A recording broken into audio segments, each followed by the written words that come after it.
কেন হবে না? এই জিনিসগুলো আমি আসলে তুলে ধরতেছি কৃষক ভাইদের কাছে। আমার কন্টেন্টগুলো অবশ্যই আপনারা দেখবেন, আর নির্ভেজাল নিকেতনের যে পেজটি, এই পেজটিও ফলো করবেন। আমাদের পেজে অনেক কিছু বিক্রি করে থাকি, আচার থেকে শুরু করে গুড় এবং নানান ধরনের আমরা জিনিসগুলো বিক্রি করে থাকি। সব কিছু আস্তে আস্তে তৈরি করতেছি।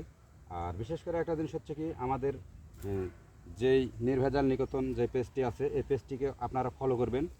আর মাইনুর মাইকেল নামে একটা পেজ আছে আমার, এটাও ফলো করবেন আপনারা। তাহলে নিত্য জিনিস আপডেটগুলো আপনাদের কাছে পৌঁছে দেব। আর আমরা আরও কিছু পৌঁছাবো, কিন্তু আসলে আমরা নতুন লাগছি এখানে। আসলে আমরা মানে আস্তে আস্তে তৈরি করতেছি। আসলে দেখতেছেন না যে আমি কিন্তু এই 3 কাঠা মাটি কিন্তু কুবায়া ফেললাম। কোপায়া এই পেঁয়াজের এই জায়গাটাও কিন্তু আমরা নির্বাচন করেছিলাম। করার পরে সব কিছু আমরা কিন্তু এখানে কোপাইছি।